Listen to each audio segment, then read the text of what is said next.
नमस्कार मेरे दोस्तों। तो आज का आपका चैप्टर रहेगा क्लास 10th का 1.2 चैप्टर। ये तुम्हारा पुराना गणित है जिसमें 1.3 लिखा है, लेकिन नए गणित में क्या है 1.2 चैप्टर है, ठीक है ना। तो देखो, एक प्रश्नावली में जो हमारा ये चैप्टर है ये सबसे इम्पोर्टेंट चैप्टर है। इसके जो सवाल हैं इस पर कई सारे स्टूडेंट्स अटक जाते हैं। सबसे इम्पोर्टेंट सवाल है ये हमारे, ठीक है। तो आज मैं आपको ये सवाल बता रहा हूँ, इन्हें आप थोड़ा ध्यान से देखेंगे। पहला सवाल क्या है, देखो, ये बताना है कि सिद्ध कीजिए कि √5 एक अपरिमेय संख्या है। ये आपको प्रूव करना है, ठीक है। तो देखो, इसे हम प्रूव करते हैं। सवाल क्या है? सवाल है, सिद्ध कीजिए कि √5 एक अपरिमेय संख्या है। ये पॉइंट आपको सिद्ध करना है। तो बच्चों देखो, अब इसको हम सिद्ध कैसे करेंगे, मैं आपको पूरी डिटेल्स बताऊंगा, है ना। पूरा तरीका बताऊंगा कि इसको हम सिद्ध कैसे करते हैं। आप ज़रा इसको थोड़ा बिना स्किप किए आराम से देखेंगे किस तरीके से मैं इसको सॉल्व करूंगा, ठीक है। तो सबसे पहले क्या करता हूँ, ये जो आपको दी गई है √5 एक अपरिमेय संख्या है, उसी में परिमेय का दर्जा दूंगा, ठीक है। तो देखो, यहाँ से मैं अब इसको हम सॉल्व करेंगे। देखो, सबसे पहले मैं क्या लिखूंगा, जो संख्या है उसे एक परिमेय संख्या बनाऊंगा। तो यहाँ पे मैं लिखूंगा, माना √5 एक परिमेय संख्या है, ठीक है बच्चों। ये मैंने लिख लिया इस प्रकार से। अब देखो क्या है कि जब मैंने इसको परिमेय बना दिया है, और परिमेय संख्या होती हैं, परिमेय संख्या क्या होती हैं, जिन्हें हम P/Q के रूप में लिखते हैं, ठीक है। तो ये जो √5 है इसे मैं P/Q के बराबर लिख लूँगा, ठीक है। अब इसको सॉल्व करते हैं। Q को मैं इधर भेजूंगा तो ये हो जाएगा √5Q, इधर हो जाएगा P, ठीक है बच्चों। इतना समझ गए। अब क्या करेंगे, जब हम इसको परमेय बना रहे हैं और √5 है वो हमारी अपरमेय है ना, तो क्या करेंगे, आप संख्या से अंडर को हटाएंगे, ठीक है। तो क्या करेंगे, दोनों पक्षों का आप करेंगे वर्ग। देखो, √5Q इसका वर्ग कर दो, और P है इसका वर्ग कर दो, क्योंकि हम वर्ग करेंगे तभी अंडर हटेगा, ठीक है बच्चों। और यहाँ पे आप लिख सकते हैं, क्या लिख सकते हैं, दोनों पक्षों का वर्ग करने पर, ठीक है बच्चों। अब देखो आगे देखते हैं। तो √5 का वर्ग करेंगे केवल 5 आएगा, और Q का वर्ग करेंगे Q²। इधर क्या है, इधर आएगा आपका P², ठीक है। तो अब देखो बच्चों, अगर आप 5 को इधर ले जाओगे तो ये P² को विभाजित करेगा, है ना, क्योंकि इधर 5 है वो गुणा का रूप हो रहा है Q² में। तो आप यहाँ पर क्या करोगे, ये लिखोगे, चूंकि 5P² को विभाजित करता है। देखो, ये P² को विभाजित करता है, तो आप क्या लिखोगे, आता है यह है, यानी कि 5। P को भी विभाजित करेगा, है ना, क्योंकि देखो अगर ये P² को विभाजित कर रहा है तो क्या करेगा, ये P को भी विभाजित करेगा, ठीक है ना। तो अब जिसको विभाजित करता है ना, उसकी जगह पे आप इस संख्या के सिमिलर एक संख्या मान के चलेंगे। 5 है ना, तो 5 के सिमिलर मान के चलेंगे। कैसे मान के चलेंगे, इसलिए माना जो P है वो हमने 5C के बराबर मान लिया, ठीक है, क्योंकि ये 5 से विभाजित हो रहा है, ठीक है बच्चों। अब जरा आगे ध्यान देंगे, तो ये जो हमारा पॉइंट यानी कि समीकरण है, इसमें जहाँ पर P है वहाँ पर आप 5C का यूज़ करोगे, ठीक है बच्चों। तो क्या होगा, इधर है 5Q², और इधर P² की जगह पर लिख दोगे आप 5C उसका वर्ग, ठीक है। अब देखो क्या होगा, क्यू स्क्वायर, और इधर 5 का वर्ग 25 और सी का सी स्क्वायर। ठीक है बच्चों। अब देखो 5 से ये 25 कट गया 5 बार, तो स्टेप क्या बनेगा, क्यू स्क्वायर 5c स्क्वायर। अब देखो यहाँ पर हम क्या कर रहे थे कि 5 था वो पी स्क्वायर को विभाजित कर रहा था, और यहाँ पर आप देख रहे हो 5 है वो क्यू स्क्वायर को विभाजित करेगा, क्योंकि इधर हमारा क्या हो रहा है, इधर गुणा हो रहा है ना। तो आप यहाँ भी वो लाइन लिखेंगे जो हमने यहाँ पे लिखी, चूँकि 5 क्यू स्क्वायर को विभाजित करता है,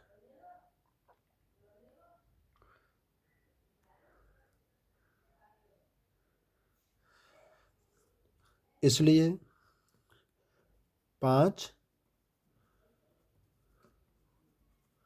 क्यू को भी विभाजित करेगा। इतना समझ में आया सबके। अब देखो अब आगे हम स्टेप कैसे बढ़ाएंगे बच्चों, आगे स्टेप बढ़ाएंगे आप कि ये जो हमने विभाजित वाली प्रक्रिया अपनाई है ये हमारी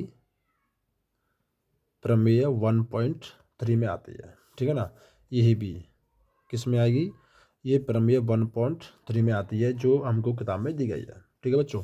अब देखो यहाँ से आगे हम इसको सॉल्व करेंगे, तो देखो क्या तरीका अपनाऊंगा मैं इस, अब बस यहाँ से आगे ही आपको थोड़ा ध्यान रखना है, चूंकि P 5 से विभाज्य है और Q है ना, Q भी 5 से विभाज्य है। अब देखो जब दोनों ही 5 से विभाज्य हैं तो इसका मतलब आप समझ रहे हो कि जो 5 है ना वो एक हमारा सर्वनिष्ठ अभाज्य गुणनखंड माना जाएगा। तो आप क्या लिखेंगे, देखो P 5 से विभाज्य है, Q भी 5 से विभाज्य है, तो आप क्या लिखेंगे, इसलिए 5 P और Q का सर्वनिष्ठ, सर्वनिष्ठ का मतलब होता है दोनों में उभयनिष्ठ आता है, सर्वनिष्ठ अभाज्य गुणनखंड है ना, क्योंकि ये दोनों में भाग जा रहा है 5 का, और जो कि एक के अतिरिक्त है, क्योंकि एक होता है वो सर्वनिष्ठ गुणनखंड होता है, एक का भाग आप किसी में भी देख सकते हैं। ठीक है ना, तो आप क्या लिखोगे कि जो 5 है वो P और Q का सर्वनिष्ठ गुणनखंड है ना, जो कि एक के अतिरिक्त है, ये है एक विरोधाभास तथ्य है। ठीक है ना, क्या है ये एक विरोधाभास है जो कि हमारी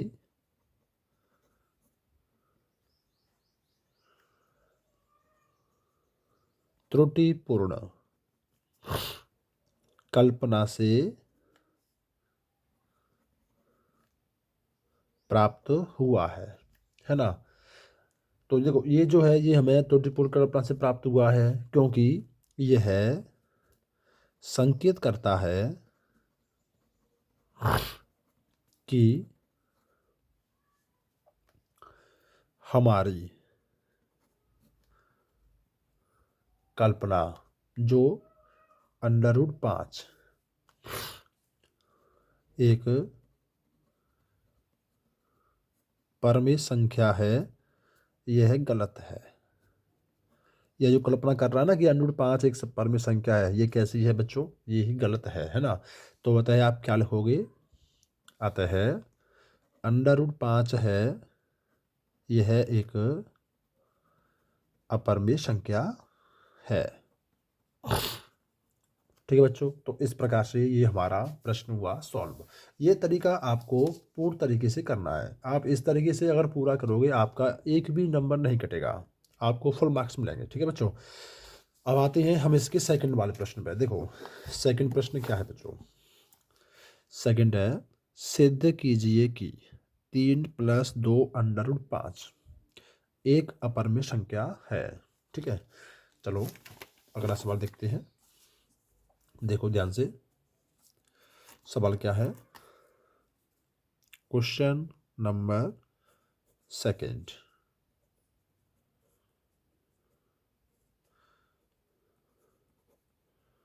सिद्ध कीजिए कि 3+2√5 एक अपरिमेय संख्या है। अब देखो, इसको सिद्ध करने के लिए हम आपको थोड़ा सा अलग तरीका बताते हैं, ठीक है ना। तो आप क्या करोगे, सबसे पहले वही तरीका अपनाओगे। क्या करोगे, जो संख्या अपरिमेय है उसे मानोगे आप परमेय। तो यहाँ से मैं सॉल्व करूँगा, थोड़ा ध्यान से देखेंगे सब बच्चे। सॉल्व, देखो यहाँ से आप क्या मानोगे, माना कि 3+2√5 एक परमेय संख्या है, ठीक है ना। ये हमने क्या मानी, एक परमेय संख्या मानी है। अब देखो, जब इसको हम परमेय मानते हैं तो क्या करते हैं, मानी गई संख्या को P/Q के रूप में बराबर में रखेंगे, क्योंकि परमेय संख्या क्या होती है, P/Q। तो अब देखो क्या करेंगे, इस 3 को आप इधर भेजो, पश्चांतरण इधर बचेगा 2√5, 3 इधर आया, P/Q 3 हो गया माइनस का, Q का 3 से गुणा कर देंगे, 2√5, Q का 3 से गुणा किया, P-3Q बट्टे में Q, ठीक है। अब 2 को इधर ले जाओ, इधर रह जाएगा √5, 2 इधर आएगा तो Q से हो जाएगा गुणा।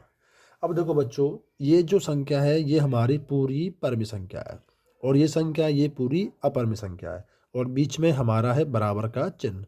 बराबर का चिन्ह क्या कहता है कि यदि ये परमेय है तो ये भी परमेय होनी चाहिए, यदि ये अपरमेय है तो ये भी अपरमेय होनी चाहिए, ठीक है ना। ये नियम ये कहता है। तो आप क्या लिखोगे, यहाँ से आप लिखोगे, चूंकि यहाँ से आगे थोड़ा ध्यान देना है ना बच्चों, P और Q ये आपके पूर्णांक है। क्या है, ये पूर्णांक है, इसलिए P-3Q बट्टे, अरे हाँ यहाँ पे 2 से गुणा करेंगे 2Q हो जाएगा, ठीक है। P-3Q बट्टे 2Q ये एक परमेय संख्या है, क्योंकि पूर्णांक होते हैं वो परमेय संख्या माने जाते हैं, है ना। अर्थात मैंने बताया ना कि यदि ये परमेय है तो ये भी परमेय होनी चाहिए। तो आप क्या लिखोगे, √5 एक परमेय संख्या है, क्योंकि बराबर का चिन्ह है ना। तो आप ऐसे लिखोगे। परंतु अब हम क्या देखते हैं कि √5 परमेय नहीं है। भाई √5 तो परमेय है नहीं, क्या है ये, अपरमेय संख्या है। क्या है ये, अपरमेय संख्या। तब यहाँ क्या होता है, तब यहाँ विरोधाभास होता है। विरोधाभास क्या होता है भैया, क्योंकि ये संख्या परमेय हमने मानी है, लेकिन क्या देख रहे हैं कि ये संख्या तो हमारी अपरमेय है। तो आप क्या लिखोगे, जो विरोधाभास होता है ना, यह है विरोधाभास, या इस विरोधाभास के कारण हमारी जो कल्पना है ना परमेय बनाने की, हमारी कल्पना क्या है, वो गलत है। हम इसको परमेय बनाने की कल्पना कर रहे हैं ना, वो क्या है बच्चों, वो गलत है। तो आप क्या लिखोगे, अतः जो संख्या दी गई है, अतः दी गई संख्या, क्या संख्या दी गई है, 3+2√5 ये क्या है, ये है एक अपरमेय संख्या है, ठीक है बच्चों। तो इस प्रकार से देखो, मैंने आपको दोनों तरीके बताए हैं, और आपकी इस वाली प्रश्नावली में ये 2 ही तरीके आएंगे, ठीक है ना। अब यहाँ से आगे जो आप ये सवाल देख रहे हैं ना, 1/√2 ये हमारा इस पहले वाले सवाल की तरह होगा। बाकी ये दोनों सवाल हैं, ये दोनों सवाल हमारे क्वेश्चन नंबर 2 की तरह होगा। ठीक है बच्चों, आपको वीडियो अच्छी लगी है तो प्लीज़ इसको लाइक करें और सब्सक्राइब करें।